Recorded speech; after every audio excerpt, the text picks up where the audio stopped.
आखिरकार मिलावटखोरों ने किस तरह से सफेद चावल के इस काले कारोबार को अंजाम दिया है। बंसल न्यूज ने इस पूरे मामले की तफ्तीश की तो खुलासा हुआ कि इसमें राइस मिलर्स और अधिकारियों की सांठगांठ है।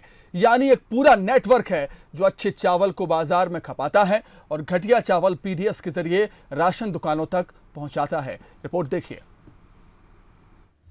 बालाघाट का चावल मध्य प्रदेश ही नहीं बल्कि देश भर में अपने चावल की खास किस्मों, जायके और खुशबू के लिए पहचान रखता है। बालाघाट के चावल की होती है बड़ी डिमांड और इसी डिमांड ने अंजाम दे दिया एक बड़े चावल घोटाले को।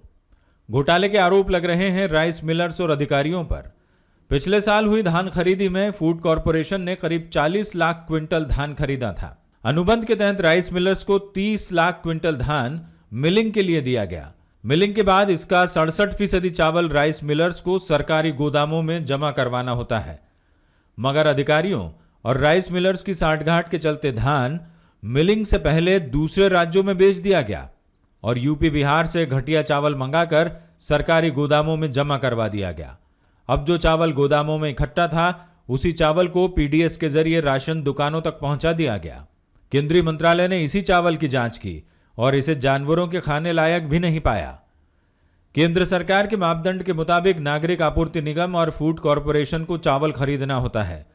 क्वालिटी को चेक करने की जिम्मेदारी क्वालिटी इंस्पेक्टर की होती है। अगर माल की गुणवत्ता सही नहीं है तो चावल गोदामों में जमा नहीं करवाया जा सकता। लेकिन जिस तरह से केंद्र सरकार की जांच टीम की रिपोर्ट आई है उसने सारी पोल खोलकर रख दी है। मिलीभगत और भ्रष्टाचार की आशंका से इनकार नहीं किया जा सकता, मगर नागरिक आपूर्ति निगम के अधिकारी अपनी दलीलें दे रहे हैं। क्या होता है कि इसमें सभी चीज़ों के मापदंड निर्धारित है हमारे, तो इसमें एक डैमेज होता है चावल में जो 5% से ऊपर होता है तो फिर वो मानव उपयोगी नहीं रहता है शासन के निर्देशानुसार। तो उनकी जो रिपोर्ट थी केंद्र की तो उसमें वो डैमेज जो है 5% से अधिक पाया गया, तो उसके भी जांच और चल रही है। उसके कारण उन्होंने कहा कि ये अखाद्य है और मानव उपयोगी नहीं। बालाघाट जिले में करीब 150 राइस मिल्स हैं। चावल के एक लॉट में 580 बोरियां होती है। खराब गुणवत्ता का एक लॉट जमा करने के एवज में 5 से 6 हजार रुपए लिए जाने की बातें भी सामने आ रही है। हालांकि इन तमाम अनियमितताओं के बीच बालाघाट और मंडला जिले का 31,000 क्विंटल चावल रिजेक्ट कर दिया गया है।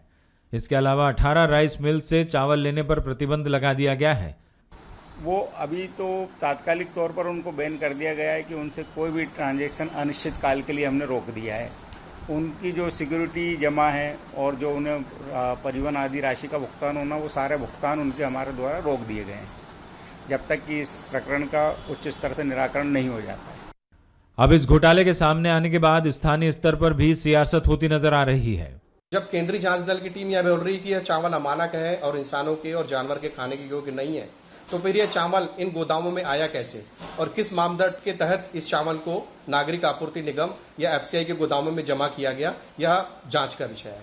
फिर भी कहीं पर यदि गड़बड़ियां हुई है तो इस गड़बड़ी की जांच होनी चाहिए, कार्रवाई होनी चाहिए, ताकि भविष्य में इस तरह की किसी घटना की पुनरावृत्ति ना हो। और इस पूरे घटनाक्रम में जो भी जिम्मेदार लोग हैं, मैं उनके खिलाफ भी बड़ी और कड़ी कार्रवाई की मांग करता हूँ। केंद्र सरकार के अधिकारियों की जांच में जो गड़बड़ी सामने आई है उसके बाद केंद्रीय खाद्य मंत्रालय ने जिले के सभी गोदामों की जांच के आदेश दिए हैं। साथ ही निर्देश दिए गए हैं कि जब तक सभी गोदामों में रखे सैंपल की जांच न हो जाए तब तक चावल पीडीएस से सप्लाई न किया जाए। जाहिर है इस बड़े खुलासे ने एक नेक्सस को बेनकाब किया है। साथ ही सफेद चावल के काले कारनामे में शामिल राइस मिलर्स के बीच हड़कंप भी देखा जा रहा है। ये एक तरीके से जनता की सेहत से खिलवाड़ है और प्रशासन की टीम अब इस पर मुस्तैदी से नजर रखे हुए है। केंद्रीय मंत्रालय की नजर है, केंद्रीय उपभोक्ता मंत्रालय की, जिसके बाद अब पूरे जिले के गोदामों की जांच की जाएगी। कैमरामैन शंकर बागड़े के साथ निशांत बिसेन, बंसल न्यूज।